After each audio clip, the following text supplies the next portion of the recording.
He was once celebrated as the king of R&B, a man whose voice inspired generations and whose songs became the soundtrack of love and hope around the world.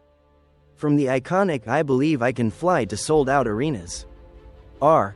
Kelly embodied success, fame, and power. But behind the glittering lights and Grammy Awards, a much darker truth was waiting to erupt. Allegations of child pornography, underage sex, and operating a sex cult trailed him for decades. Yet somehow he continued to thrive in the music industry. For years, victims' voices were silenced while his fortune and influence seemed untouchable. That illusion of invincibility shattered when a federal court sentenced him to 30 years in prison for sex trafficking and racketeering. How did one of the greatest hitmakers in R&B history transform from a global superstar into one of the most notorious criminals in entertainment? And what chilling secrets lay hidden during the years when the world was still cheering for him? Robert Sylvester Kelly was born on January 8, 1967, in Chicago, Illinois. He grew up in the tough south side of the city, an environment marked by poverty, crime, and a lack of opportunity. His mother, Joanne Kelly, was a single parent who worked as a schoolteacher and later a singer in a church choir.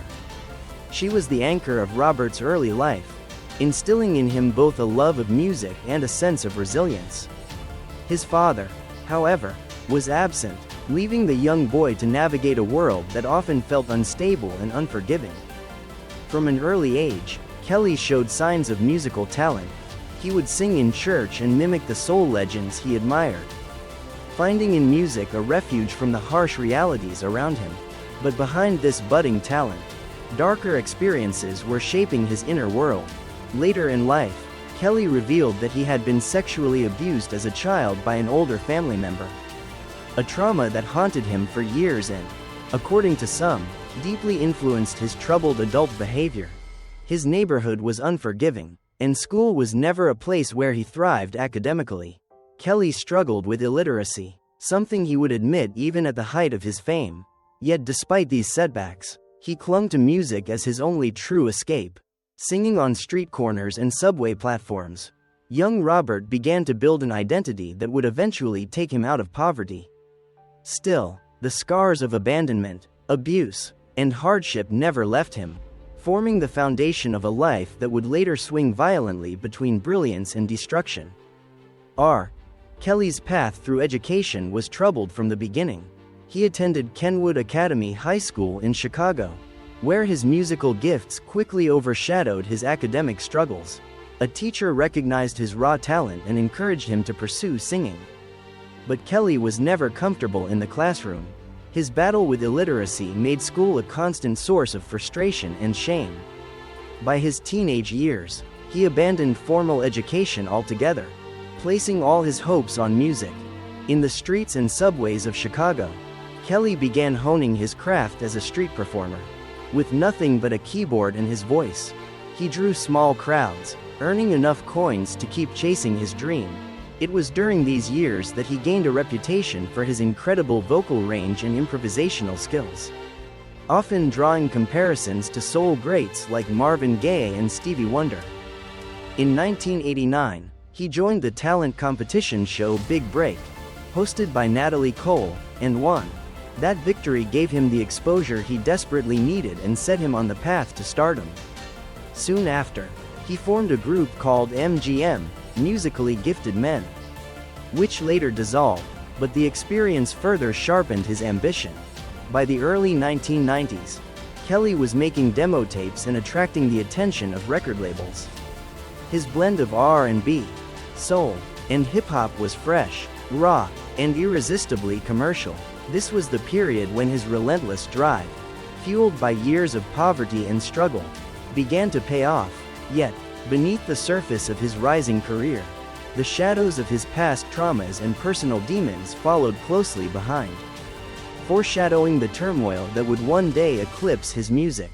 The early 1990s marked the moment when Robert Sylvester Kelly transformed from a struggling Chicago performer into a household name.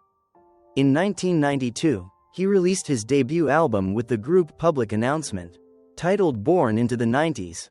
The record was a moderate success, producing hits like She's Got That Vibe and Honey Love. While it introduced him to a wider audience, Kelly's ambitions stretched far beyond sharing the spotlight. He quickly separated from the group to launch his solo career, a decision that would forever change his destiny. In 1993, he released his first solo album, 12 Play, which catapulted him into superstardom. The album featured one of his most iconic tracks, Bump and Grind, which spent weeks at the top of the Billboard Hot 100. Kelly's seductive blend of R&B and sensual lyricism positioned him as both a hitmaker and a cultural provocateur. His stage presence, smooth vocals, and knack for creating irresistible hooks made him one of the most influential artists of the decade. Over the next several years, Kelly's success was staggering. He penned and produced You Are Not Alone for Michael Jackson, which went on to top charts worldwide. His 1996 single I Believe I Can Fly, written for the movie Space Jam, became an anthem of inspiration, earning him 3 Grammy Awards and solidifying his reputation as the king of R&B.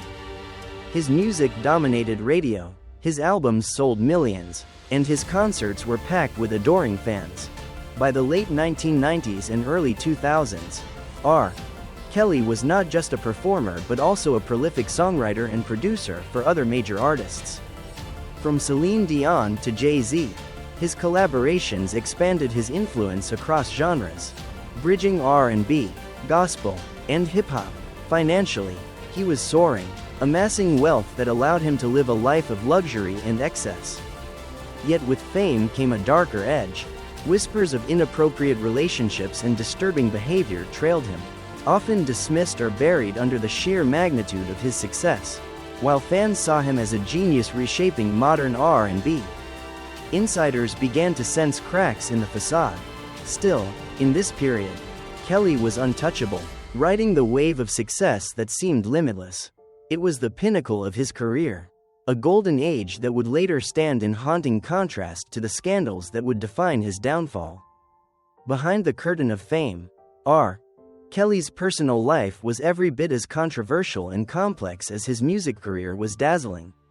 His relationships became the subject of endless speculation, scandal, and eventually, public outrage. One of the earliest and most shocking incidents in his love life was his secret marriage to singer Aaliyah in 1994. At the time, Kelly was 27 years old, and Aaliyah was just 15. The marriage certificate, which falsely listed her age as 18, was later annulled, but the revelation sparked outrage and suspicion that would follow Kelly for decades. Many saw it as the first concrete glimpse into the troubling dynamics that lay beneath his public persona. Following Aaliyah, Kelly's romantic life remained chaotic and riddled with accusations. In 1996, he married choreographer Andrea Lee, with whom he had 3 children. At first, their union seemed stable, but over time, disturbing stories emerged. Andrea later alleged years of emotional and physical abuse, describing life with Kelly as one of fear and control. Their marriage ended in divorce in 2009, leaving behind a trail of painful revelations that added to the growing list of allegations against him. Beyond these high-profile relationships, Kelly was linked to multiple women, often much younger than him, fueling rumors that he deliberately sought out vulnerable girls. Former associates claimed that Kelly exercised an unsettling level of control over his partners, dictating how they dressed, when they ate, and even whether they could speak to family members. His romantic entanglements became inseparable from the darker accusations that would later dominate his life. The line between relationship and exploitation blurred, and for many observers, his personal life provided a chilling preview of the criminal charges to come. While Kelly continued to project the image of a superstar loved by millions, his love life revealed patterns of manipulation and abuse that painted a very different picture. A man consumed not by romance, but by power and control. For years, rumors swirled around R. Kelly, but his talent and influence shielded him from the consequences of his actions. The turning point came in 2002, when a videotape surfaced allegedly showing Kelly engaging in sexual acts with an underage girl. The tape spread rapidly, sparking national outrage and forcing law enforcement to take action. He was indicted on multiple counts of child pornography.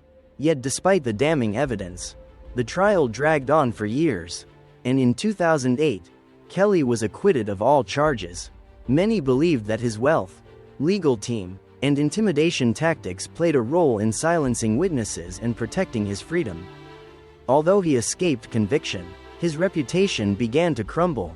Journalists, former employees, and alleged victims continued to speak out, painting a disturbing picture of a man who systematically preyed on young women. Still, Kelly's career limped along. He released new music, went on tours, and maintained a loyal fanbase. For a time, it seemed he might outrun the accusations. But in 2017, a bombshell report reignited the scandal. Investigations revealed that Kelly had allegedly been running what was described as a sex cult, where he controlled the lives of multiple young women. Families came forward, claiming their daughters were being held against their will. The allegations included physical abuse, psychological manipulation, and sexual exploitation. Public pressure mounted as the hashtag #MuteRKelly movement gained traction, urging radio stations, streaming platforms, and venues to cut ties with him. The breaking point came with the 2019 documentary series Surviving R. Kelly. Broadcast worldwide, it featured harrowing testimonies from survivors who accused him of years of abuse. The series shocked the public, dismantling any remaining illusions about the singer's innocence. Within months, prosecutors launched new investigations, and in July 2019, Kelly was arrested on federal charges, including sex trafficking, racketeering, and child pornography. The trials that followed revealed decades of predatory behavior. Witnesses described how Kelly used his fame to lure underage girls, isolating them from their families and subjecting them to degrading conditions. Prosecutors argued that his entourage enabled the abuse, creating a network of complicity around him. In September 2021, Kelly was found guilty on all counts in New York, marking a historic moment in the fight against abuse in the entertainment industry. The once celebrated King of R&B was sentenced to 30 years in prison. The scandal destroyed not only his career but also his legacy. His music, once a symbol of love and inspiration, became tainted by the horrors of his actions. Radio stations pulled his songs, streaming services limited his presence, and collaborators distanced themselves. What had once been a story of musical genius was now forever overshadowed by criminality and abuse. For millions of fans, the downfall of R. Kelly was not just the collapse of an artist, but a sobering reminder of how power and fame can shield predators for years. His conviction signaled the end of his reign, but for his victims, it marked the beginning of long-awaited justice. The aftermath of R. Kelly's conviction was devastating, not only for his career but also for his personal life. Once hailed as a cultural icon, he was now branded as a predator, his name synonymous with abuse and exploitation.